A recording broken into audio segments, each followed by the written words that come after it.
Quand le Saint-Esprit est présent, je vais vous dire un secret qui, normalement, ça ne doit pas être un secret. Mais j'aime le Saint-Esprit. Parce que quand on réalise vraiment qui est le Saint-Esprit, nos vies sont complètement restaurées. Quand le Saint-Esprit vient t'enseigner qui tu es réellement, les choses changent dans nos vies. Et on a besoin de redécouvrir le Saint-Esprit. Nous allons ouvrir nos Bibles, toujours dans ce merveilleux livre de Néhémie, chapitre 2. Donc, comme je le disais la semaine dernière, nous allons faire toute une série d'études concernant ce merveilleux livre, parce que pour moi, c'est un acte prophétique. Et comme je disais, des fois, Dieu fait des promesses, et on attend. Et on attend. Et on ne sait pas dans quel temps on est, mais je crois qu'il est important de savoir dans quel temps nous sommes. Néhémie, chapitre 2. Au mois de Nissan, la 20e année du roi Artaxerxès, comme le vin était devant lui, je pris le vin et je l'offris au roi. Jamais je n'avais paru triste en sa présence. Le roi me dit, « Pourquoi as-tu mauvais visage? Tu n'es pourtant pas malade. Ce n'est peut-être qu'un chagrin de cœur. » Je fus saisi d'une grande crainte. Et je répondis au roi, que le roi vive éternellement. Comment n'aurais-je pas mauvais visage lorsque la ville, où sont les sépulcres de mes pères, est détruite et que les portes sont consumées par le feu? Et le roi me dit, que demandes-tu? Regardez la réaction de Néhémie. Je priais le Dieu des cieux. Et je répondis au roi, si le roi le trouve bon, et si ton serviteur lui est agréable, envoie-moi en Juda, vers la ville des sépulcres de mes pères, pour que je la rebâtisse. Le roi, auprès duquel la reine était assise, me dit alors, combien ton voyage durera-t-il, et quand seras-tu de retour? Il plut au roi de me laisser partir, et je lui fixai un temps. Puis je dis au roi, si le roi trouve bon, qu'on me donne des lettres pour les gouverneurs de l'autre côté du fleuve, afin qu'ils me laissent passer et entrer en Juda, et une lettre pour Asaph, garde forestier du roi, afin qu'il me fournisse du bois de charpente pour les portes de la citadelle près de la maison, pour la muraille de la ville et pour la maison que j'occuperai. Le roi me donna ces lettres, car la bonne main de mon Dieu était sur moi. Je répète, car la bonne main de mon Dieu était sur moi. Je me rendis auprès des gouverneurs de l'autre côté du fleuve, et je leur remis les lettres du roi qui m'avaient fait accompagner par des chefs de l'armée et par des cavaliers. Sambala le Horonite et Tobija le serviteur ammonite, l'ayant appris, eurent un grand déplaisir de ce qu'il venait un homme pour chercher le bien des enfants d'Israël. Je répète, ces deux hommes eurent un grand déplaisir de ce qu'il venait un homme pour chercher le bien des enfants d'Israël. J'arrivai à Jérusalem et j'y passai 3 jours. Après quoi, je me levai pendant la nuit avec quelques hommes, sans avoir dit, je répète, là il faut être attentif, sans avoir dit à personne ce que mon Dieu m'avait mis au cœur de faire pour Jérusalem. Il n'y avait avec moi d'autres bêtes de somme que ma propre monture. Je sortis de nuit pour la porte de la vallée et je me dirigeais contre la source du dragon et vers la porte du fumier. Considérant les murailles en ruine de Jérusalem et réfléchissant à ces portes consumées par le feu, je passais près de la porte de la source et de l'étang du roi. Et il n'y avait point de place par où pût passer la tête qui était sous moi. Je montais de nuit par le torrent. Et je considérais encore la muraille. Puis je rentrai dans la porte de la vallée, et je fus ainsi de retour. Les magistrats ignoraient où j'étais allé et ce que je faisais. Jusqu'à ce moment, je n'avais rien dit aux Juifs, ni aux sacrificateurs, ni aux grands, ni aux magistrats, ni à aucun de ceux qui s'occupaient des affaires. Je leur dis alors, vous voyez le malheureux état où nous sommes? Jérusalem est détruite et ses portes sont consumées par le feu. Venez, rebâtissons la muraille de Jérusalem et nous ne serons plus dans l'opprobre. Et je leur racontais comment la bonne main de mon Dieu avait été sur moi et quelles paroles le roi m'avait adressées. Ils dirent, levons-nous et bâtissons. Et ils se fortifièrent dans cette résolution.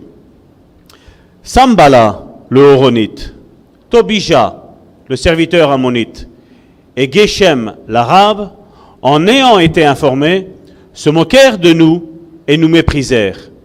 Ils dirent, que faites-vous là? Vous révoltez-vous contre le roi? Et je leur fis cette réponse. Le Dieu des cieux nous donnera le succès. Nous, ses serviteurs, nous nous lèverons et nous bâtirons. Mais vous, vous n'avez ni part, ni droit, ni souvenir dans Jérusalem. Amen. Voilà un petit peu ce deuxième chapitre qui nous fait le cadre un petit peu de ce qu'il a vu, de comment était cette muraille de Jérusalem. D'abord, il a entendu parler à travers son frère de comment tout était consumé. Mais là, il nous dit que pendant 3 jours, il est resté, il n'a rien fait. Et à partir du 3e jour, au soir, il a commencé à aller regarder un petit peu dans quel état était réellement Jérusalem. Comme je dis depuis la semaine dernière, donc on a commencé cette étude, ceci vaut pour l'Église. Mais ceci vaut aussi pour ta vie, ma vie, pour nos vies. Il y a, comme on dit, il y a un constat à faire. On l'a vu la semaine dernière, il y a un constat à se dire, voilà, ça ne va pas. Mais après, à un moment donné, quand on se dit, voilà, ça ne va pas, il faut réagir. Il faut agir. Comme je disais, ici, pour le bon samaritain, on est en train de construire. On ne reconstruit rien. Parce que voilà, l'Église est partie de rien, avec personne, avec quelques membres. Et voilà, on a commencé à construire. Mais comme je le dis aussi souvent, et c'est la vision que Dieu nous a mis, c'est de reconstruire l'image de l'Église. Ça, je crois qu'on a besoin. Ça, je crois que le peuple de Dieu a besoin. Et nous avons vu, il est vrai, que quand on a commencé à donner la vision de ce que nous voulions faire, ils se sont levés. Nos ennemis se sont levés. Et comme je dis, comme Jésus nous l'a dit, nous bénissons nos ennemis. Parce que si nous ne bénissons pas nos ennemis, quelque part, il y a un temps, comme je dis, de défense et un temps d'attaque. Mais il faut rester dans cette bénédiction-là, où Dieu va démontrer que nous sommes réellement ses enfants. Parce que si tout irait bien, qu'est-ce qu'on va dire? Quelles sont les attaques que vous avez eues? On n'a rien eu. On a construit, on nous a laissé faire. La plupart des églises, malheureusement, pour beaucoup, c'est comme ça. Mais moi, je dis toujours, c'est là où il faut se poser une question. Et c'est vrai qu'on ne cherche pas les ennuis. Les ennuis viennent tout seuls.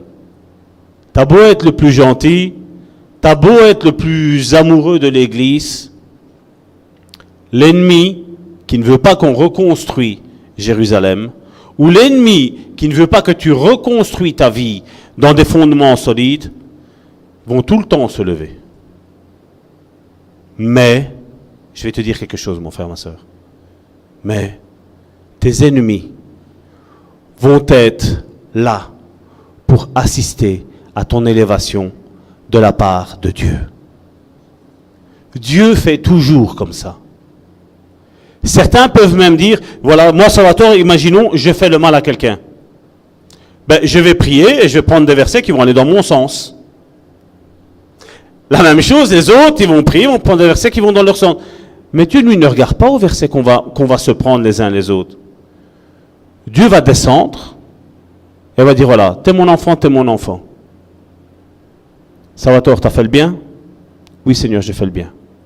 Comment? Dieu le sait, il n'a pas besoin de me poser la question, mais il veut voir si je ne suis pas hypocrite. Et il va me poser la question. Mais si je mens à Dieu, là, une sentence va tomber. Et c'est le même aujourd'hui avec nos ennemis. Nos ennemis pourront dire, ben oui, mais ils ont essayé de me détruire, d'essayer de faire ci, de faire là. Alors que, comme je le disais tantôt encore, je l'ai mis sur Facebook, j'ai mis une vidéo, j'ai même partagé sur notre groupe qu'on a en commun avec WhatsApp, le Bon Samaritain. Quand on essaie d'aider les personnes dans leur guérison intérieure, si une personne prend la résolution qu'elle veut guérir, là, croyez-moi bien, ça va être une bénédiction pour votre travail. Et vous allez vraiment voir le fruit de l'évolution. Mais quand une personne dit non, et qu'elle se dit, voilà, moi je suis guéri, et qu'elle ne l'est pas, croyez-moi bien, cette personne-là, se vantant d'être guérie alors qu'elle n'est pas guérie, va voir en vous un ennemi. Comme il n'y a pas si longtemps que ça, je disais à quelqu'un, et ce quelqu'un l'a pris en accusation. Mais comme je lui ai dit, je dis, c'est pas que je prends ça en accusation. Je ne savais rien de ton passé. Je ne t'ai jamais rien dit de ton passé. Tu me dis que tu es guéri, mais je te dis que là, dans ce domaine-là, tu n'es pas guéri. Maintenant, je ne suis pas là pour te juger, mais c'est pour te faire rentrer dans ce chemin de guérison. Je veux t'accompagner, je veux te prendre par la main et t'aider. Parce que quand on est blessé, on ne sait pas aider les autres personnes. Vous imaginez, aujourd'hui, c'est ce qu'on voit. Aujourd'hui, il y a des orgueilleux qui essayent d'aider des orgueilleux. Bah attends. Je dis, c'est vrai, ça me fait rire. Je vous dis sincèrement, ça me fait rire. Mais seulement quelque part, comment tu vas aller guérir? Jésus, c'est ce qu'il nous a dit.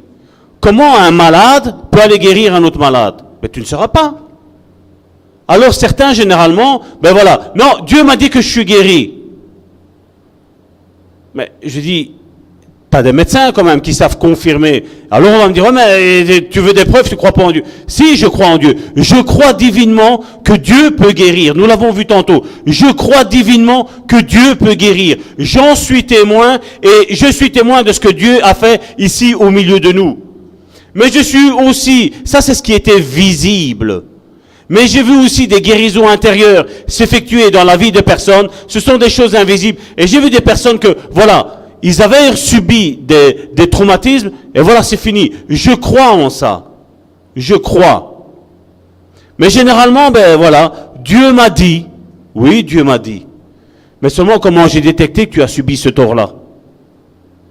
Si tu es guéri, moi, Salvatore, en tant que, je vais parler docteur entre guillemets, parce que vous savez bien, je n'aime pas les titres.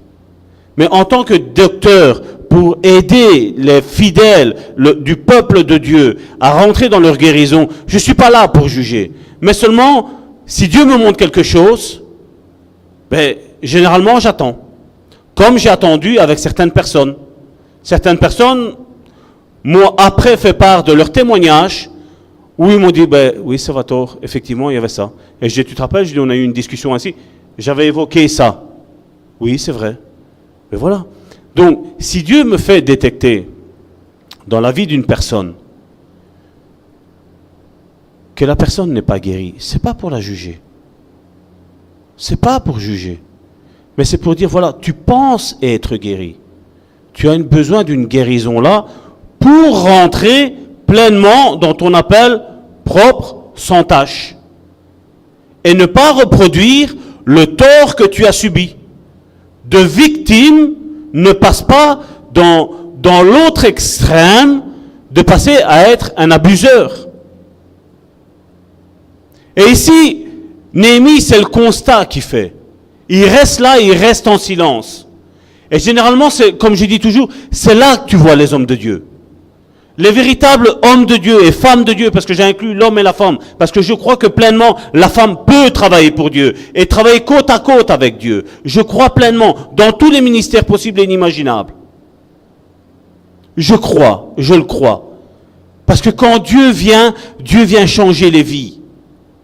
Il l'a fait là avec la muraille. C'est vrai que nous, quand on lit comme ça, Néhémie, on ne comprend pas grand-chose. On va le voir après. On lui parle au verset 1. Donc, au mois de Nissan. Au mois de Nissan. Ouais, et on passe. Parce que Nissan, ça ne nous dit rien. Mais Nissan veut dire quelque chose. Et on va le voir après. C'est pour ça que, mes frères et mes sœurs, lire la Bible, c'est bien. La méditer, c'est le top. C'est le summum. Et c'est pour ça que je n'aime pas trop faire ces études ici, je vais dire le dimanche, parce que voilà, on a peut-être besoin d'une parole d'encouragement. Mais je crois qu'à travers ça, il y a la parole d'encouragement qui va être là aussi pour toi. Mais je préfère faire ça quand on fait en semaine, on va réouvrir les programmes en semaine, où là on fait l'étude biblique, pour aussi apprendre le peuple de Dieu à méditer la parole de Dieu, à l'étudier. Donc on voit que dans le premier chapitre, il fallait prendre conscience du problème. Le deuxième ici, c'est le temps de l'action. Et tout d'abord, on verra aujourd'hui, c'est le temps de l'action personnelle face au problème. Comme on dit, avant de voir le fruit, aujourd'hui, on regarde le livre de Néhémie, on regarde à la fin, on dit voilà, la muraille a été reconstruite.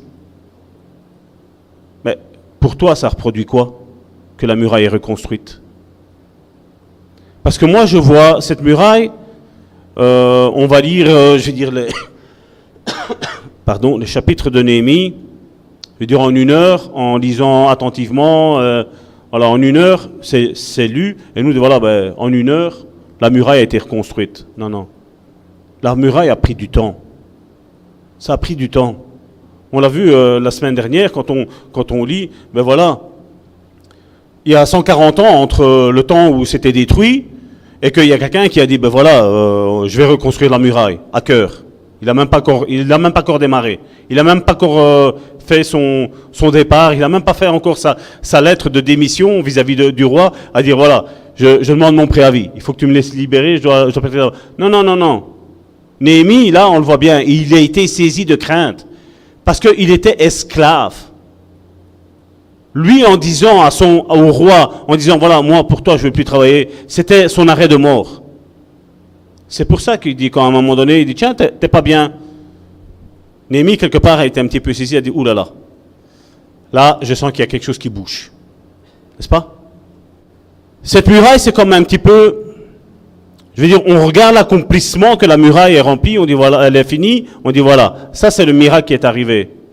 Mais le miracle n'a pas commencé, ou il ne s'est pas complètement terminé, je veux dire, quand la muraille a été reconstruite. Mais à partir du moment où Néhémie a eu à cœur de reconstruire la muraille, le miracle était déjà en route. Et ça a pris du temps. Ça a pris du temps. Parce que si on étudie bien, à partir du moment où lui a dit, voilà, je vais reconstruire la muraille, et que la muraille est complètement finie, ça a passé 1 an.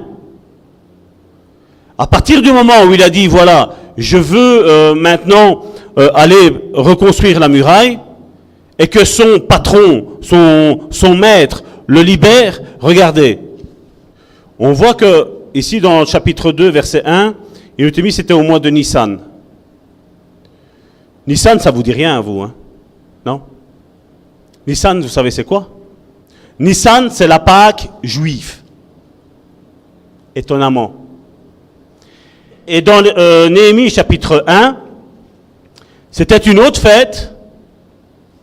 Et cette fête-là, il y avait 3 mois de différence entre l'une et l'autre. Donc, à partir du moment où Néhémie dit « Je vais aller reconstruire la muraille », et à partir du moment où Dieu lui ouvre cette porte-là, il y a 3 mois qui se passent. 3 mois, on va dire, c'est quoi 3 mois? Mais quand on est dans les problèmes, imagine quand tu as un problème. et que t'attends, hein. Là, on va me dire, Salvatore, t'as raison. Parce qu'un jour, c'est pas que c'est long, c'est extrêmement long. 24 heures, c'est immense. N'est-ce pas? Vous imaginez Néhémie? Néhémie, comme je dis, nos problèmes à nous ne sont pas que si je prends une décision, elle va me mener à la mort. Lui, oui. Lui, en disant à son maître, écoute, roi, bien-aimé, tiens ma lettre de C4, tiens ma démission. Je m'en vais parce que j'ai un meilleur patron, il s'appelle Dieu, et je vais aller travailler pour lui. Lui, c'est bien que là, c'est sa vie, il est en train de se jouer la vie. Si le roi disait dehors, c'était dehors. On voit que ce roi, et c'est là aussi où ce que je veux aujourd'hui déposer peut-être même une parole pour toi.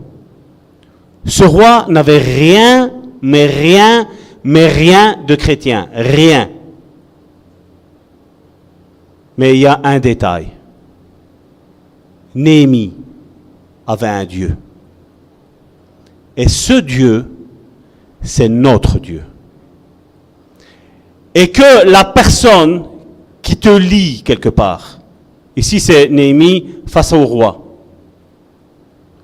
n'importe quelle autorité elle a sur toi, quand Dieu décrète quelque chose dans ta vie personnelle, rien ni personne ne pourra arrêter ce plan dans ta vie. Rien ni personne. Pourtant, on le voit, il a été dans l'angoisse. Parce que comme je dis, c'est facile de dire « Oh mon frère, j'ai prié pour toi. Ah ma soeur, j'ai prié pour toi. » Mais mets-toi dans la peau du frère ou de la sœur qui est en train de passer des problèmes. Et aujourd'hui, malheureusement, l'église, c'est ça. Et comme je dis, moi, Salvatore, je dis ça, c'est pas normal. Parce que comme Jésus l'a dit, et je me référerai tout le temps à ce que Jésus a dit, parce que lui, c'est mon GPS. Lui, c'est le baromètre. Quand lui dit 22 degrés, c'est 22 degrés, ce ne sera pas 21. C'est 22 degrés. Il fait bien chaud comme ça, j'ai réchauffé vos cœurs là, non? Quand Dieu décide quelque chose sur ta vie, quand Dieu te promet quelque chose, mon frère, ma soeur, c'est pas la tempête qui va faire cesser ça. C'est pas la tempête. C'est pas le tsunami qui va faire cesser ça. C'est pas la position de l'ennemi.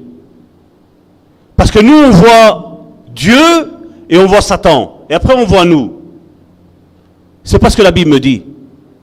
Je ne suis pas au 3e étage. Dieu est au 1er étage. Au 1er étage, donc je vais dire plutôt à l'envers. Hein, je vais dire au 1er étage.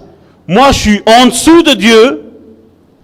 Quand je dis moi, c'est vous aussi. C'est tout le peuple de Dieu. Je ne vais pas m'élever et dire ça va tourner. Non, non. Et je dis l'ennemi, sa place, vous savez où est-ce qu'elle est? Là. À mon pied. Sa place, elle est là. Elle n'est pas au-dessus. Il n'a aucune autorité. Mais comme je le disais tantôt, aujourd'hui, l'Église nous a fait croire que non, ne parle pas des démons. Ne parle pas du diable. Non, il va t'arriver je ne sais pas quoi. Non. Non. Même quand quelqu'un vient et me dit, Salvatore, t'es pas un enfant de Dieu, t'as aucune autorité. Parce que Dieu me certifie dans mon cœur, à travers le Saint-Esprit, que je suis un enfant de Dieu. Ouais, mais Salvatore, t'as l'air malade. Je suis pas malade.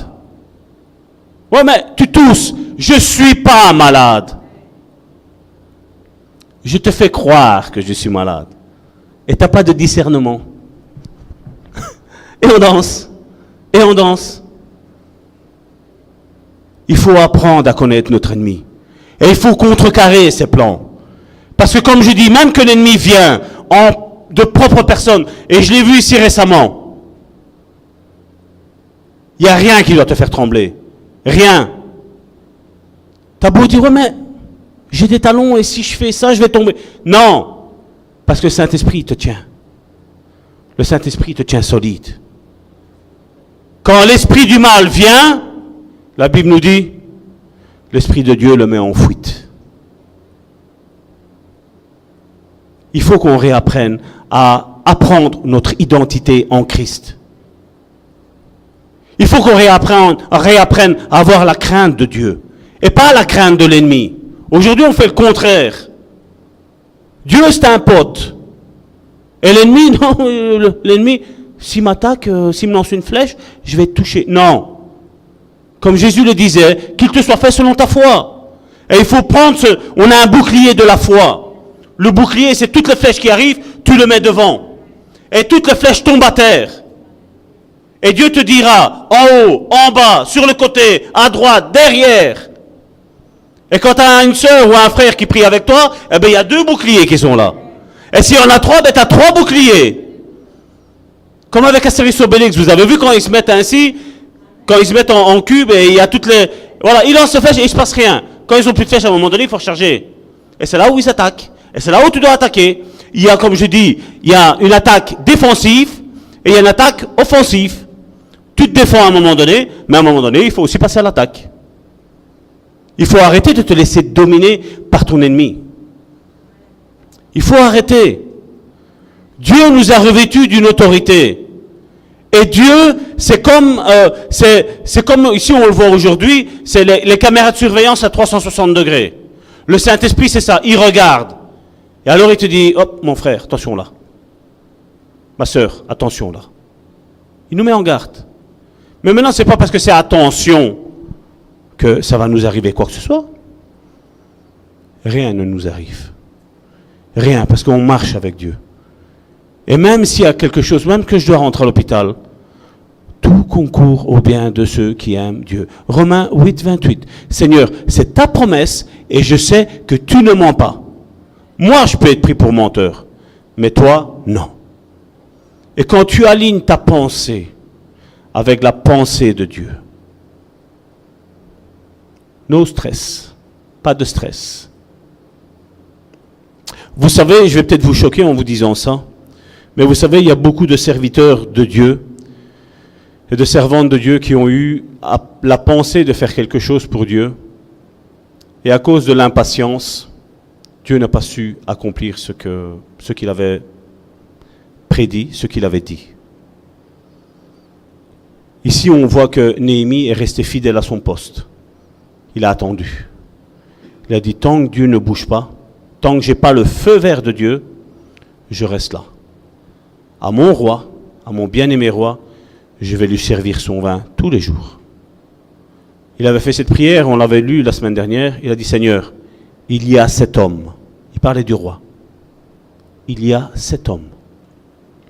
Et Dieu a travaillé le cœur du roi. Jusqu'à un moment donné, comme on l'a lu, il a regardé Néhémie, il a dit, tiens, t'as pas l'air d'être bien aujourd'hui. Pourtant, t'es pas malade. À mon avis, t'as un petit problème avec ta copine, hein, vous vous êtes fâché, hein. Elle a dit, non, Seigneur. Lui, là, Néhémie a détecté, et c'est ça que nous devons apprendre à détecter, quand Dieu ouvre une porte. Parce que quand Dieu ouvre la porte, fonce, ne t'arrête surtout pas. Là, Néhémie était fidèle à son poste, comme la sentinelle.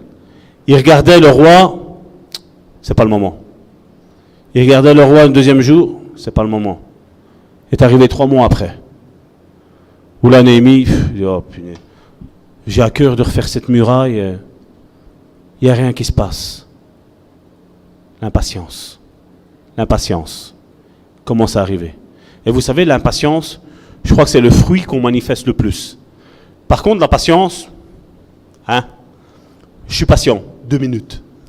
2 minutes, vous voyez, quand on arrive en voiture, qu'il y a quelqu'un qui va pour sortir et qui traîne un petit peu, il est presque en train de sortir, non, on va chercher une place. On préfère faire 10 minutes encore de tour, alors que la place est en train de se libérer, d'attendre, de rester calme, cool, no stress.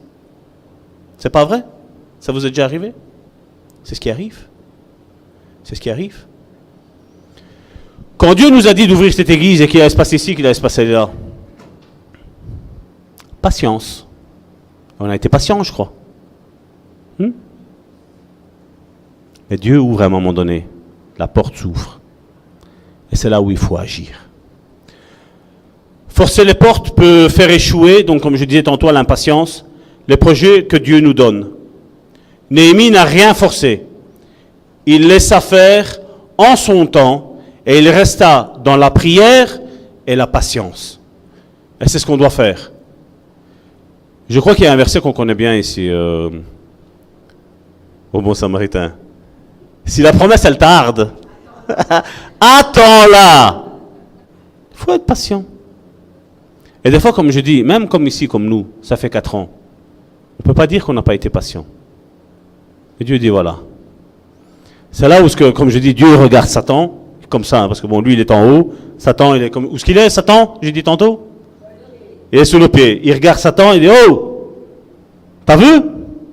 Ma sœur, là, elle a été bien patiente. Hein? Mon frère, là, il a été bien patient. Hein?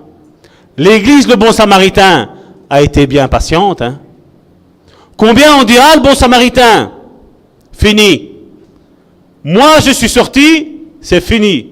Après moi, le déluge. Dieu a dit, t'es sûr? Dieu a dit, t'es sûr?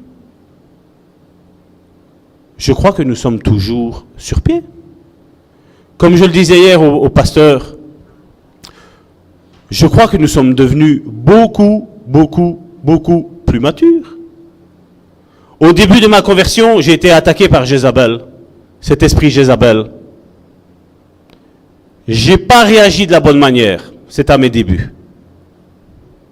Mais comme je disais au pasteur récemment, je dis, j'ai plus si peur que ça de Jézabel. J'arrive à la détecter assez rapidement maintenant. Et maintenant, je sais aussi la combattre.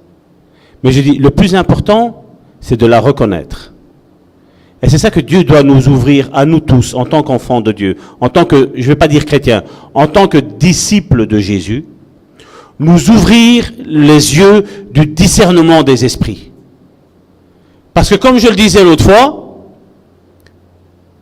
c'est écrit dans la Bible, dans les Actes, une femme disait, écoutez Paul, il a la voix de la sagesse, il a la voix de la vérité, c'est un véritable serviteur de Dieu. Pendant des jours. Nous, aujourd'hui, ça nous ferait plaisir, hein, une telle prédication. Hein. Et Paul a dit, non, ça c'est un esprit de python. Esprit de python, sors de ce corps. Des fois, on me dit, ah, ça va tort. Je suis guéri de l'orgueil. Et après, j'arrête pas de m'afficher. Facebook, Instagram, YouTube, et tout ce qui s'ensuit. T'es guéri de quel orgueil, dis-moi? Une chose, comme je dis, c'est, je crois qu'on va bientôt le faire, une chose, c'est de dire, de prendre, voilà, par exemple, 5 minutes, et de porter un encouragement à nos frères et nos sœurs. 5 minutes. Mais dans le message, inclure Christ. Je dois retirer mon nom. Je dois retirer mon prénom. Et dire, voilà, Christ, c'est lui qui bâtit. Cette église ici, elle n'est pas bâtie par Salvatore, elle n'est pas bâtie par le pasteur, elle n'est pas bâtie par chacun d'entre nous. Non, c'est Christ qui est en train de la bâtir. Et Christ est en train de prendre chaque pierre, le pasteur Amici, Salvatore, ma sœur, mon frère, et il édifie le corps de Christ. Mais la tête, le nom le plus principal qu'il y a à retenir dans cette église, c'est pas le mien. C'est celui de Christ. Christ. Le nom le plus important qu'on doit savoir ici maintenant, on l'a vu comment le Saint-Esprit bouge dans cette église. C'est le Saint-Esprit. Mais certains viennent, ah ici on ressent la présence de Dieu. Ici je ressens l'amour. Oui, tant que tout va bien pour toi. Quand ça ne va pas pour toi, ah non là-bas maintenant c'est fini. Ah bon? Dieu change comme ça d'avis. Je me pose des questions. Comme je dis, une personne est brave et elle est brave. Mais si une personne démontre qu'elle est méchante, je ne peux pas dire qu'elle est gentille. Si je vois un chat, j'appelle un chat. Si je vois un chien, j'appelle un chien. Comme je disais tantôt,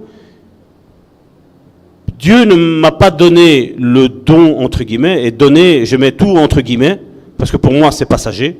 C'est passager, et c'est pas ça qui fait l'important de nos ministères, parce que c'est pas moi qu'il faut voir. Ce que je dis, je remercie Dieu que Dieu a donné des ministères. Je remercie Dieu que Dieu a donné des dons à l'Église pour l'édification du corps de Christ, et pas pour l'édification du nom de Salvatore Gentile. Salvatore Gentile n'est rien, rien.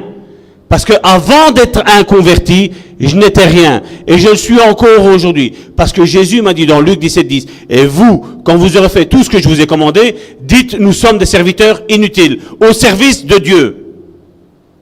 Je n'ai pas besoin de le lire dans la Bible, je me le suis gravé dans ma tête. J'ai étudié ce verset parce que j'ai dit, c'est Dieu qui doit être élevé. C'est pas Salvatore. C'est Jésus qui doit être élevé. C'est pas Salvatore. C'est Christ qui doit être élevé dans cette église. Et pas Salvatore. C'est pas Salvatore, c'est le Saint-Esprit qui fait tout ça. Au milieu de nous. Et le plus important, c'est que lui rebâtisse. Des fois, quand je parle, je me fais même peur. Mais j'aime quand le Saint-Esprit prend le contrôle comme ça. Que nous puissions tous être possédés du Saint-Esprit. Donc, comme je le disais tantôt, voilà, tout se passa le mois de Nissan. C'est-à-dire qu'il représentait la Pâque chez les Juifs. On voit dans Lévitique 23:2, là, il est mis toute la liste des fêtes qu'il devait subir, qu'il devait faire. Et donc, on voit que entre la fête, quand il a eu à cœur de faire la reconstruction, et là, ça a passé 3 mois. Donc, mon frère, ma sœur, si Dieu a permis, ici on le voit, d'attendre 3 mois pour qu'il puisse partir et commencer à reconstruire la muraille de Jérusalem. Ou encore une autre chose, entre le début, pour vous montrer un petit peu, la Bible nous dit que c'est 52 jours pour reconstruire la muraille. Textuellement, c'est mis 52 jours. Donc de quand ils ont commencé, 52 jours. Mais entre ce que Néhémie a à cœur de reconstruire la muraille et le temps que la muraille est finie, ça a passé 1 an. Il fallait que 52 jours pour reconstruire la muraille. Quel est le message pour aujourd'hui? Quel est le message pour nous? Pour l'Église, c'est que Dieu a tout son temps. Dieu n'a pas de montre. Dieu n'a pas de calendrier. Dieu regarde juste 2 choses. La patience. Parce que, il faut que vous le sachiez, Dieu est patient. Et heureusement, parce que face à certains de mes petits péchés du passé, heureusement qu'il a été patient. Parce que sinon, je crois qu'on ne serait plus là, ni moi, ni vous, ni personne. Donc, merci Seigneur pour ta patience. Maintenant, je sais, mon frère, ma sœur, que la construction de cette œuvre paraît longue, très longue. Mais une chose est certaine, le constructeur, c'est Dieu. Une chose certaine, c'est que le Saint-Esprit est à l'œuvre. Et c'est ça qui nous importe. Maintenant, pour ma vie personnelle, pour ta vie personnelle, ce que je veux te dire par là, c'est, mon frère, ma sœur, peu importe ça fait combien de temps que tu pries, tout est entre les mains de Dieu. Si lui a permis que sa ville à lui, parce que Jérusalem appartenait à Dieu, si lui a quand même, si on regarde 52 jours, et on regarde 1 an, 360, Dieu a eu le temps. Nous, on est pressés. Comme je disais à ma sœur, nous, on est pressés que le frère rentre dans l'église et qu'il commence à louer Dieu. Hein? Patience. Patience. Parce que ce que Dieu fait, Dieu le fait infiniment mieux que ce que nous, on voulait. Si nous, on force les portes, croyez-moi bien, ça ne va pas réussir. Si nous, on commence à s'associer avec les gens du monde, et en disant, voilà, si vous faites ça, vous êtes reconnu en tant qu'Église. Je paye mes taxes, c'est ce que la Bible me dit, je paye mes taxes. Mais ce qui concerne comment il faut agir au sein de l'Église, ça appartient à Dieu. Et ça appartient à ses enfants. Comment l'Église doit prêcher pour se sanctifier, ça appartient à l'Église. C'est vrai, les gens du monde nous disent, nos politiciens nous disent, c'est pas bon de voler. Nos politiciens. Qu'est-ce qu'eux font? Il y a un problème. Pourquoi le monde ne veut pas de Dieu? Ben comme ça, chacun peut faire ses affaires de l'autre côté. Je vais te dire, mon frère, ma soeur, tu ne peux pas voler. Mais moi, je suis au-dessus des lois. Moi, Dieu m'a dit que je dois voler 1 000 € dans la caisse. Ah bon? Ah bon? C'est pour ça qu'on ne veut pas de Dieu dans ce monde. C'est pour ça que des églises ne veulent même pas de Dieu là. Parce que, voilà, ça peut enrichir. Des personnes se sont enrichies sur le compte de chrétiens. Et Salvatore, qu'est-ce qu'il a dit? C'est pas normal. Et Salvatore, quand il pense quelque chose, je suis désolé, et je serai comme ça jusqu'à la fin de ma vie. Maintenant, j'ai un petit peu plus de sagesse, de tact. Ma femme me le dit, des fois c'est même un petit peu de trop, mais je dis voilà. J'essaie de m'équilibrer. Je sais, comme je dis, je sais mes défauts. J'essaie de m'équilibrer. Je ne veux pas prétendre être parfait, non. Je sais, comme je dis, là, dans ce niveau-là, j'ai des problèmes. Mais seulement si on me propose de voler, non. On me propose de mentir, non. On me propose de tromper ma femme, non. On me propose de faire tout ce qui est contraire à la parole, c'est non. C'est hors de question. Mais je suis en train d'équilibrer certaines parties de ma vie. Ça, c'est sûr et certain. Et si ce que je suis aujourd'hui, là, la personne que vous avez en face de moi, je le dois beaucoup à ma femme. Parce que ma femme sait comment me parler. Mon pasteur m'a aidé aussi, ça va toi, comme ça. J'ai vu la première fois quand j'ai rencontré le pasteur Amissi, rempli de sagesse. Chose que je n'avais pas. Et je l'ai dit à ma femme, je dis waouh, cet homme-là, le pasteur Amissi, waouh pour la sagesse. Et des fois maintenant, alors ce que je fais, des fois je parle avec WhatsApp, vous voyez les trucs audio, alors des fois après je me réécoute, parce que je ne me rappelle plus, je parle beaucoup, j'aime bien parler. Bon. Je suis sicilien. Ben, je m'écoute et des fois j'ai... Mais pourquoi je ne parle pas plus vite? Pourquoi je suis en train de vraiment tout détailler maintenant? Ben voilà. J'ai fait comme Salomon, et Salomon nous l'a dit, que celui qui n'a pas de sagesse la demande à Dieu. Parce que j'ai vu une qualité dans mon prochain, mon pasteur. J'ai vu qu'il avait de la sagesse. Et je dis voilà, ça je veux, ça je veux. Maintenant si, comme je dis, on n'est pas là pour avoir des idoles. Notre seule idole c'est Jésus, le Saint-Esprit. Mais comme je dis, si je vois quelque chose dans un frère ou une sœur qui est bon, Seigneur, je veux ça aussi. Pas que je suis jaloux, Seigneur. Loin de moi cette pensée d'être jaloux. Mais je pense que, voilà, j'ai un problème dans ma vie vis-à-vis de la sagesse. Je demande à Dieu, et Dieu qu'est-ce qu'il dit? Ben voilà, ça va toi. C'est pas pour t'enorgueillir. Tiens mon fils.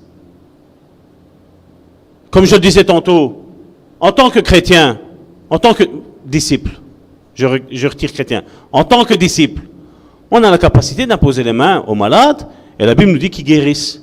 Dieu, des fois, ne le fera pas, c'est vrai, il est vrai. Mais dans la majeure partie, si Jésus l'a dit, moi je dis Amen. On a été attaqué pour ça au début de notre conversion. Aujourd'hui, on ne peut pas faire autrement que de dire que nous avons imposé les mains aux malades et beaucoup ont été guéris. Je ne peux pas dire le contraire, que oui, à travers le ministère que Dieu m'a prêté ici-bas sur terre, je ne veux pas dire donné, m'a prêté ici-bas sur cette terre, ben oui, j'ai vu des démons partir de personnes. Oui, lors de délivrance, j'ai vu l'ennemi me parler face à face. Me dire, je vais avoir ta femme, je vais avoir tes enfants. Et j'ai dit, tu peux rien faire. Rien. Parce que ma femme et mes enfants sont sous ma protection. Et si tu n'arrives pas à me toucher, tu n'arriveras pas à les toucher eux. Parce que je sais tout ce qui se passe chez moi. Et les portes et les fenêtres sont fermées. Mais je connais mon autorité. Mais l'ennemi, qu'est-ce qu'il essaie de faire? En venant te dire, je vais toucher ta femme, je vais toucher tes enfants. C'est un point d'ancrage. C'est comme s'il me dirait, Salvatore, dis oui. Dis oui. Aie peur que je vais le faire ça. Parce qu'à partir que j'ai peur, donc j'ai plus confiance à la protection de Dieu sur ma femme et sur mes enfants, étant donné que j'ai peur, l'ennemi a un droit d'accès et il va toucher. Mais je n'ai pas peur. Parce que je sais qui je suis. Je sais que en Christ, l'ennemi est à mes pieds. C'est sa place. Et tu ne remonteras pas, mais tu resteras là, sous mes pieds. Et face à ton problème, mon frère, ma soeur, l'ennemi est sous tes pieds. Comme je dis, Dieu t'a donné un mari, chéris-le. Marie, Dieu t'a donné une femme, chéris-la. Ça, c'est la base de tout. Ton couple. Ton couple. Comme je disais à ma femme, tout ce qu'on sait, on ne l'a pas appris du jour au lendemain comme ça. Nous avons eu des querelles. Nous avons eu des disputes. Mais maintenant, qu'est-ce qu'on a appris? Quand on voit qu'on n'est pas sur la même longueur d'onde, donc des fois on n'arrive pas à se comprendre. Hein. Des fois, ma femme me dit, voilà, ça c'est blanc. Et moi je dis, non, ça c'est pas noir. Ma femme m'a dit, ben, c'est pas que je n'ai pas dit que c'était noir, j'ai dit que c'était blanc. Et moi, mais moi, je te dis que c'est pas noir. C'est plus ou moins le même, hein, mais on n'arrive pas à se comprendre. Alors, vous savez qu'est-ce qu'on fait avec ma femme? On va revenir après sur la discussion là. C'est mieux. Là, on n'est pas fâché. Alors, qu'est-ce qu'on fait? Ben, on joue. Ma femme et moi, on joue. On se distrait. On met de la louange. Après, dit Karine, tantôt, qu'est-ce que tu voulais dire quand c'était blanc? Ben là, elle me dit ben, que c'était pas noir. Ah, c'est ça. Ben, voilà. Mais seulement, c'est différent parce que pourquoi? Parce que je suis plus calme. Voilà, dans la couleur, ben, voilà. Et donc, c'est pour ça que, ça, c'est comme je dis, ça, c'est ce qu'on enseigne, je veux dire, dans la relation d'aide de couple, c'est ça. C'est voilà. Quand je suis énervé, inutile de discuter. Quand on est énervé, l'un ou l'autre. Parce que, comme je dis, et encore une fois, je ne vais pas jouer comme les pharisiens font, hein, que nous, on a entendu ça. Hein. Ah, t'es baptisé du Saint-Esprit? On va voir si tu l'es baptisé du Saint-Esprit. Et on te mitraille d'attaque. Et si tu t'énerves et tu dis, oh, stop! Tu n'es pas baptisé du Saint-Esprit parce que tu as dit, oh, stop! Attends. Mais ses yeux ont vu ça. Ses oreilles ont entendu ça. Et c'est ça que je dis, c'est facile d'aller juger l'un ou l'autre. Mais quand tu subis une attaque, tu subis une deuxième attaque, tu subis une troisième attaque, malheureusement, généralement, on va coucher, je veux dire, à la maison. Hein. Et malheureusement, ben, c'est ma femme qui est là. Mais si j'arrive pas à canaliser mon énervement, mes attaques que j'ai eues de toute la journée, ben, c'est normal qu'à la maison, ça va péter. Ben, c'est tout à fait normal. Alors, qu'est-ce que je dis avec ma femme? Comme tantôt. Moi, je dis, ma femme me dit, c'est blanc. Et moi, je dis, non, c'est pas noir. Rien à voir. Ben, je dis, bon, ça va, on va se calmer. Hein? On va en discuter tantôt. Et quand on en discute tantôt, ben, c'est clair, comme je vous disais tantôt. Qu'est-ce que tu as voulu dire tantôt, là, quand tu disais que c'était blanc? Ben là, elle me dit, ben, j'ai pas changé, je veux dire, c'est ce que je disais tantôt, c'est pas noir, c'est blanc. Ah, ça va. C'est un daltonien qui vous parle, hein. Je suis réellement daltonien. Donc, c'est ça que je dis, la patience. La patience est vraiment quelque chose que nous devons demander à Dieu. On a, humainement parlant, on a l'impatience. La patience, c'est un fruit spirituel de Dieu. Et il faut attendre ça. Et comme je dis, au sein de l'Église, ben, il faut attendre. Au sein du couple, au sein avec les enfants, au sein du travail, dans tous les domaines de la vie, la patience. C'est un fruit qui vient direct de Dieu. Dieu est amour, mais je vous dis aussi, Dieu est patient. Dieu est rempli de joie. Et il veut que nous, ses enfants, nous soyons remplis de joie. Et là où il n'y a pas, la plupart me connaissent, j'aime bien rigoler.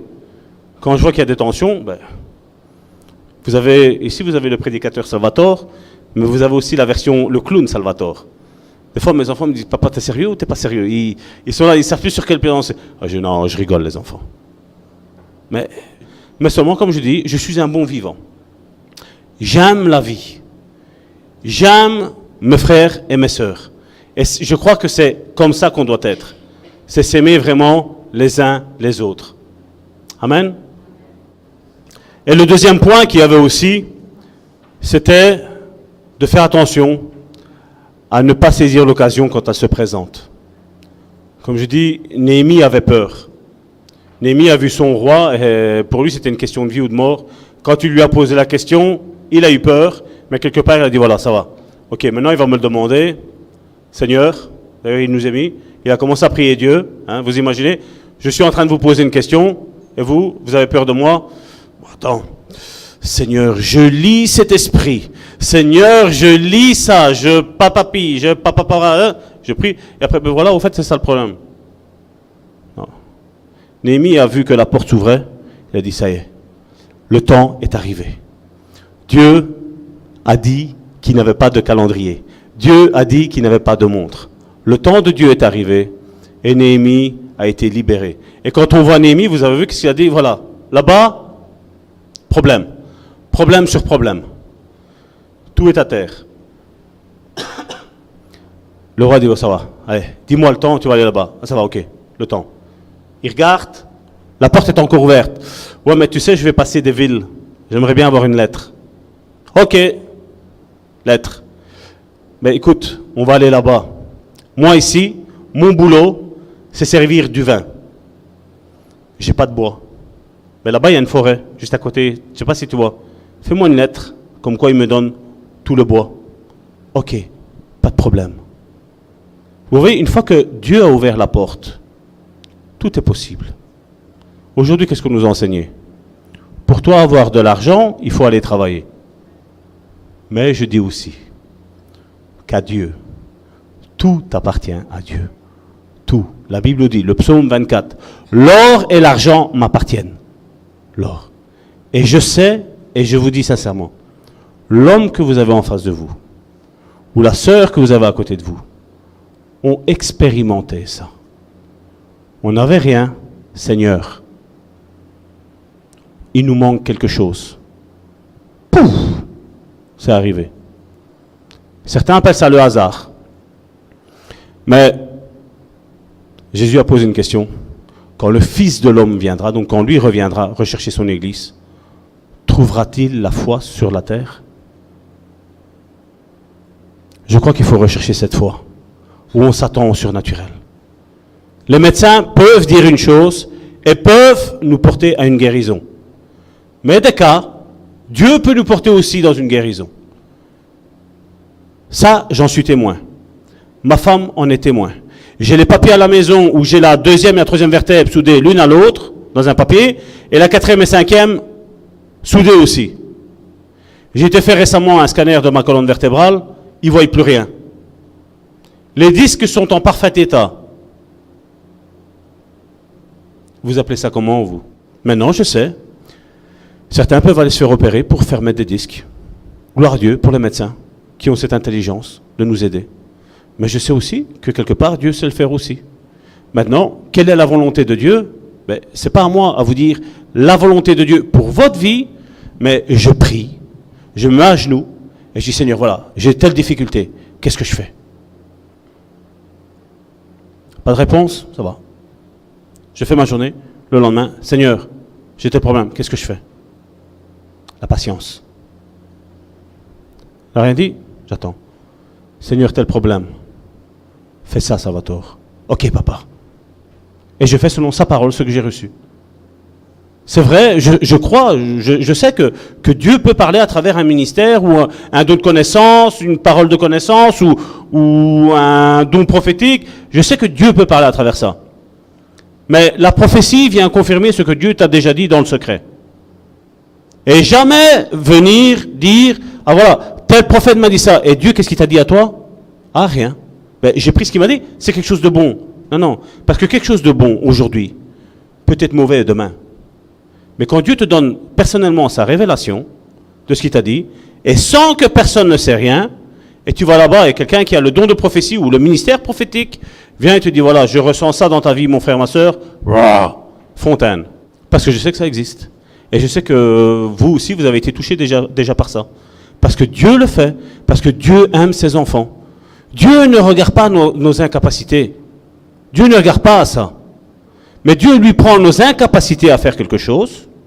Ça peut être tout, hein, de la jalousie, du mensonge, du vol, ça peut être tout ce que vous voulez.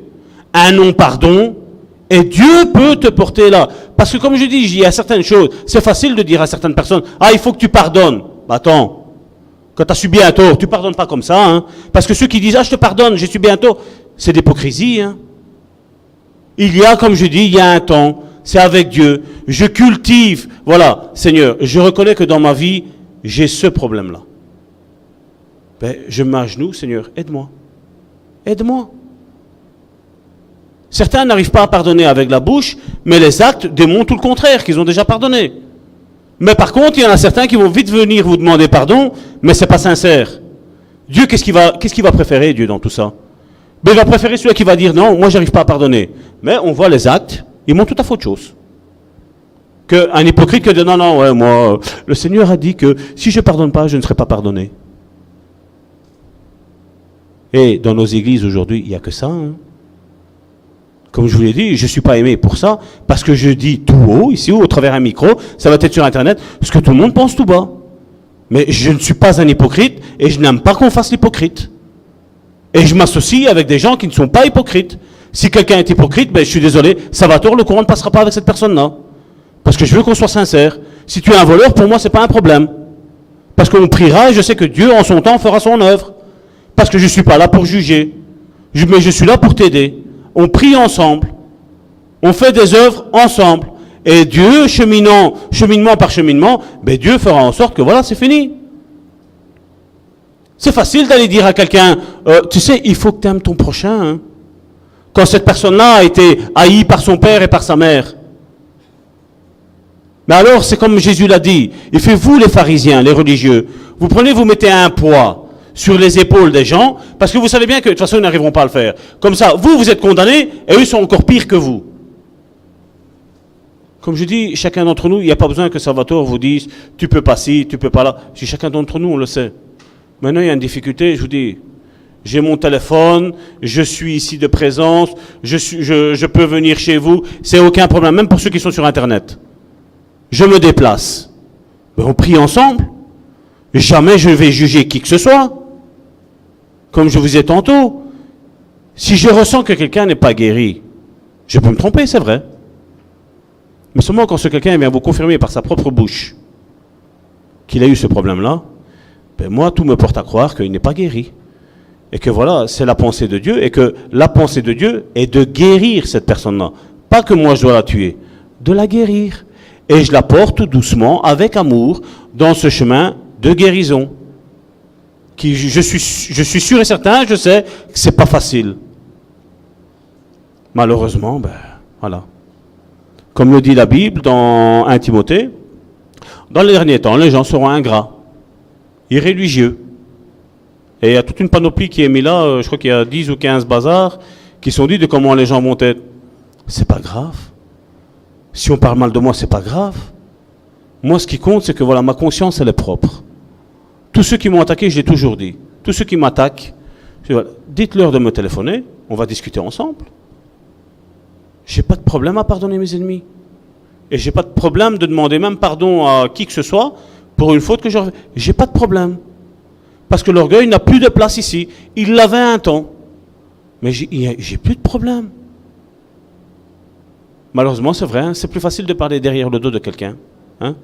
Ça, c'est facile, la personne concernée ne sait pas se défendre. Ah, le Seigneur, il m'a dit, le Seigneur, il m'a montré. Ouais.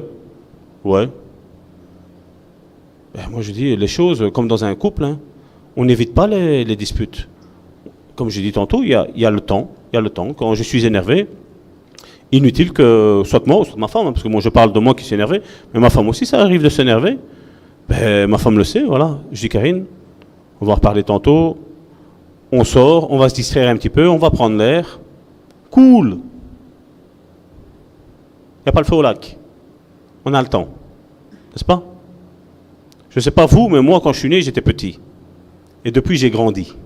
Dieu a eu le temps de m'enseigner les affaires. Et il a encore le temps de m'en enseigner encore maintenant. Comme je dis tantôt, 52 jours pour construire une muraille. Hein, ben, Néhémie a mis 1 an.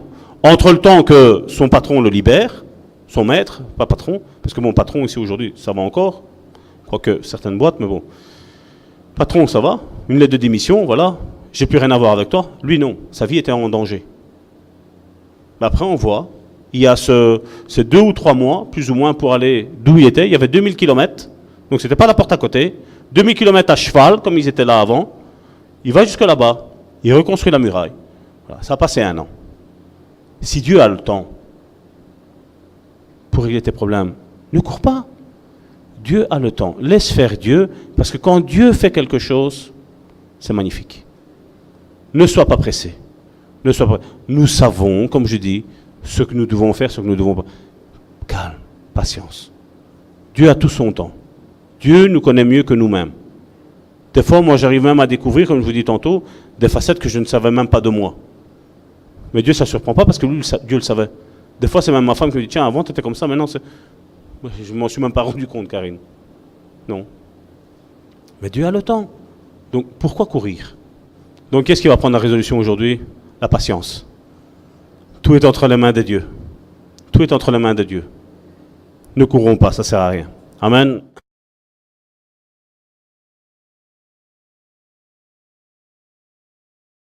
Dans le livre de Marc, Marc chapitre 16, à partir du verset 15 jusqu'au verset 18, il est écrit,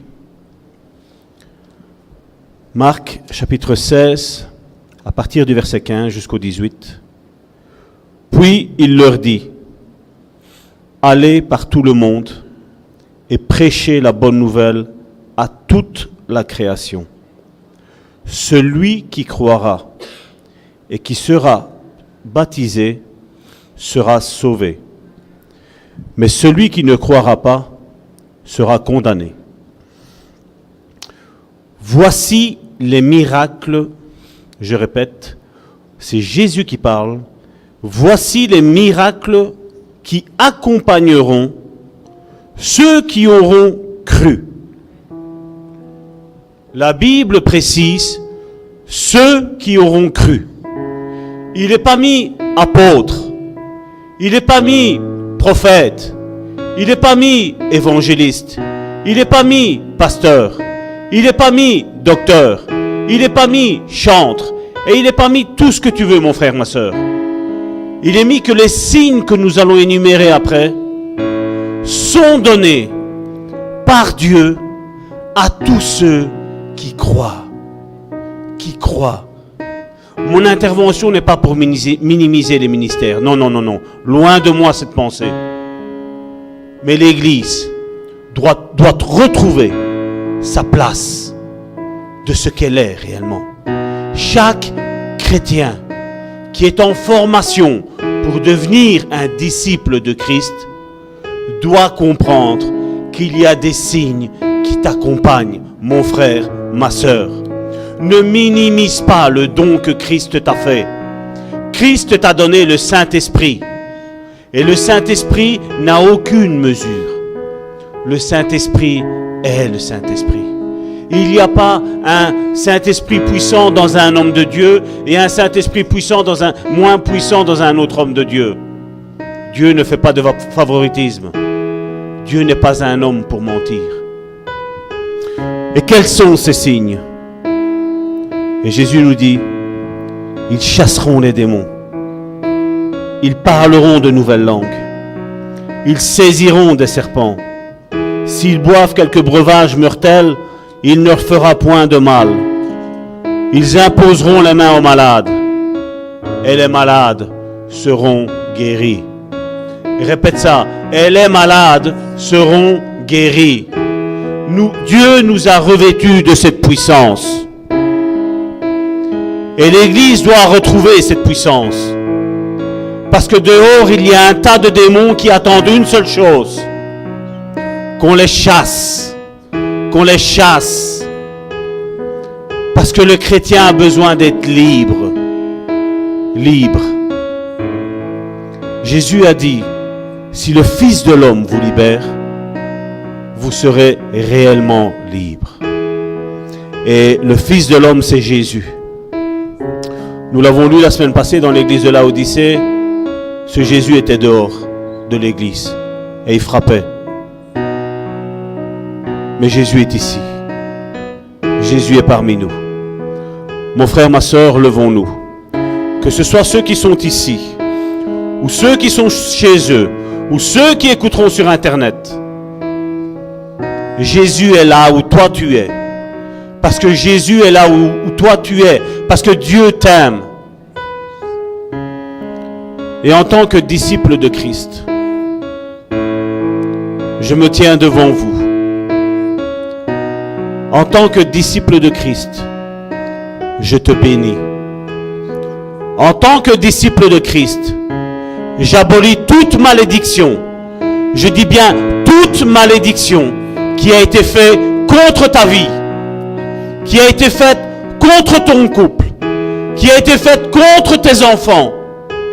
Toute malédiction qui a été faite contre ton boulot, je l'anéantis au nom de Jésus. Parce que Dieu veut te voir prospérer. Dieu veut te voir béni. Au nom de l'autorité de Jésus-Christ, que celle qui nous a conférée, je détruis tout lien d'âme, tout lien de sorcellerie, tout lien qui vient des ténèbres, je le détruis et je l'abolis maintenant. Parce que les enfants de Dieu sont réellement libres. Aucune malédiction ne peut t'atteindre. Au nom de l'autorité que Jésus m'a conférée, j'invoque le sang précieux sur ta vie, sur ton couple, sur tes enfants, sur tes finances, sur ta famille, sur tout ce que ton œil regarde. J'invoque le sang de Jésus. Jésus a revêtu l'église d'une puissance. Et l'église, ce n'est pas ces 4 murs. L'église, c'est toi et c'est moi. Et si aujourd'hui tu ne comprends pas ça, je me tiens là devant toi, avec ma voix, et j'invoque le Saint-Esprit de te convaincre que tu as une autorité. J'invoque le Saint-Esprit à te déclarer à ton cœur que tous les liens qui te liaient avec des personnes malsaintes est coupé au nom de Jésus, est brisé au nom de Jésus. Parce que Jésus nous appelle à la liberté. Jésus t'appelle à la liberté. Ne sois plus un petit oiseau en cage, parce que tu es un aigle. Tu es un aigle, tu n'es pas un petit pierrot. Tu n'es pas un petit canari. Tu es un aigle. Vole au nom de Jésus. Prends ton envol. Prends ton autorité. Prends ton identité en Christ. Ce que les hommes et les femmes ont dit que tu es n'est pas la réalité. Conforme-toi à la parole de Dieu, à la Bible, celle qui est souveraine dans ta vie. Les liens et les chaînes de la mort voulaient t'environner, mais ils sont rompus maintenant, au nom de Jésus. Parce que tu es appelé à la vie. Tu es appelé à la vie. Tu es appelé à être la tête et non la queue. Dieu t'a mis sur un piédestal, juste par le simple fait que tu as dit, oui Jésus, je veux te suivre. Je veux conformer ma vie à ce que toi, tu veux qu'elle soit conformée. Au nom de Jésus, j'ai prié maintenant. Et qu'il te soit fait selon ta foi. Si tu crois que toute malédiction, si tu crois que tout lien a été aboli, maintenant, je te dis comme Jésus le disait, qu'il te soit fait selon ta foi. Va et ne pêche plus.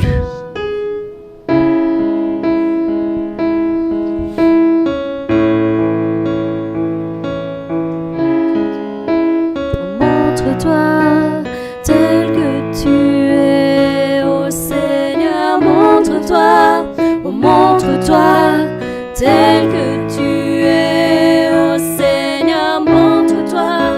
montre-toi, tel que tu es, ô Seigneur, montre-toi, oh, montre-toi, tel que tu es. Oh Eliam, Eliam, Eliam.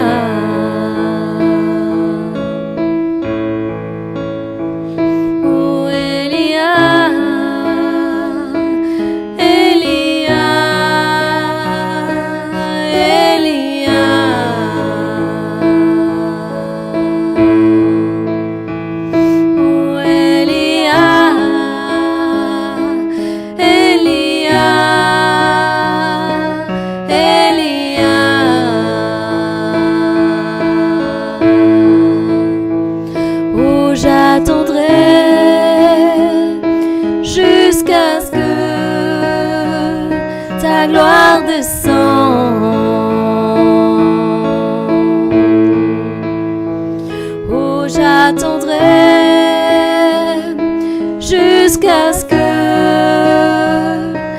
gloire descende.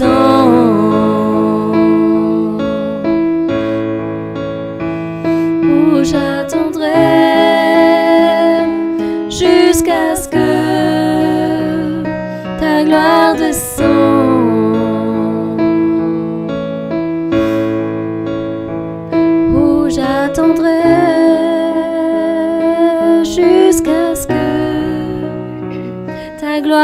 descends. Au nom de Jésus-Christ, je parle à ta maladie. Au nom de Jésus-Christ, tu quittes ce corps. Au nom de Jésus-Christ, tu quittes ce corps. Au nom de Jésus-Christ, j'invoque le sang de Jésus sur ta maladie. Connue et inconnue, j'invoque le sang de Jésus-Christ. Par l'autorité de Jésus, j'invoque l'huile qui descend d'en haut pour la guérison de ta maladie. Jésus est au milieu de nous. Jésus est là où tu es maintenant. Il est devant toi. Il t'impose les mains. Il te fait cette onction d'huile. Et la guérison envahit ton corps maintenant. Au nom de Jésus-Christ. Aucune maladie ne résiste au nom de Jésus. Parce que Jésus la connaissait et il l'a clouée à la croix. La maladie n'est plus dans ton corps. Elle est clouée à la croix maintenant et à tout jamais. Toute parole blessante que tu as reçue dans ta vie, je l'abolis maintenant au nom de Jésus.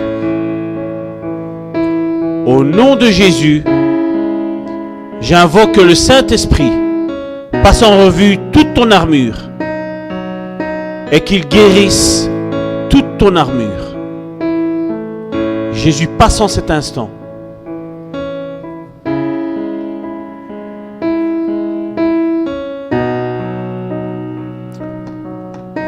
Jésus est parmi nous. Jésus est là où tu es en cet instant. Et là où lui est, les démons s'enfuient. Là où tu es, Jésus est parmi nous. Jésus est avec toi. Jésus touche ton cœur. Jésus guérit toutes tes guérisons intérieures à recevoir. Jésus a la main posée sur ta tête. Jésus a la main posée sur tes épaules. Jésus a la main posée sur tes oreilles, sur tes yeux, sur ton nez, sur ton corps.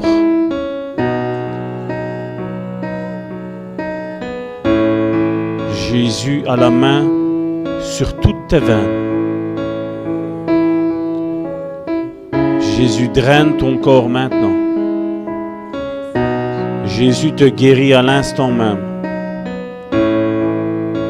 Jésus est présent parmi nous.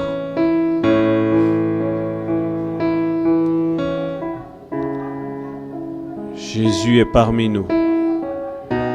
Jésus restaure toutes les cellules qui ont été détruites. Jésus agit maintenant. Le Saint-Esprit agit maintenant.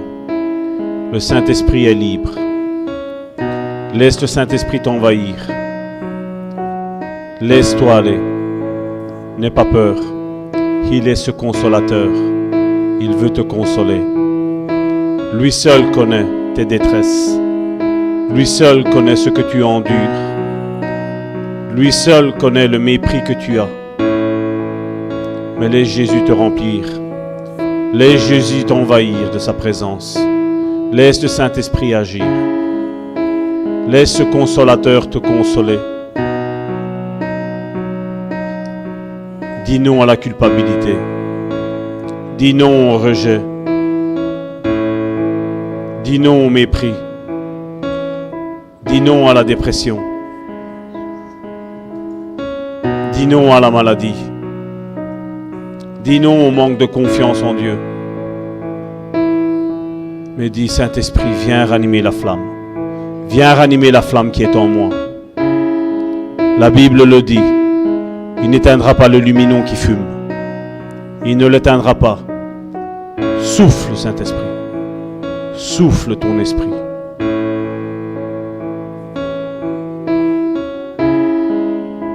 Que la paix envahisse ton cœur. Que l'amour envahisse ton cœur.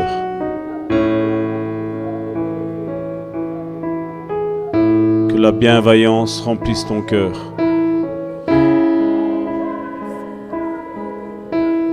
Que la patience envahisse ton cœur.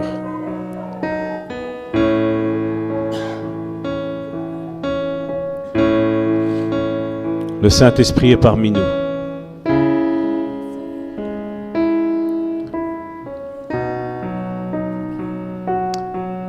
Le Saint-Esprit parle à une personne qui est sur le net, qui va écouter.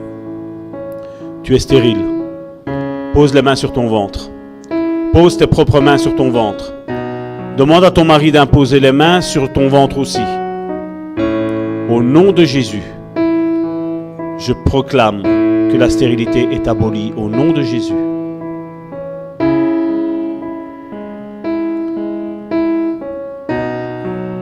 Si tu as reçu une mauvaise nouvelle d'un cancer du sein, pose les mains sur tes seins. Pose les mains. Le cancer du sein est aboli au nom de Jésus-Christ. Si tu as des problèmes cardiaques, impose tes mains sur ton cœur. Au nom de Jésus-Christ, ces problèmes cardiaques sont résolus.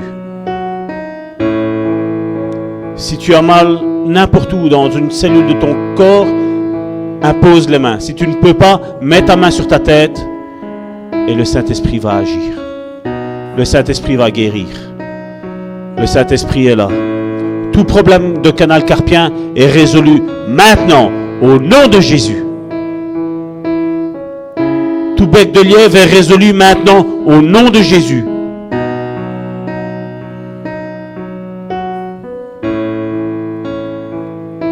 Agis puissamment, Saint-Esprit.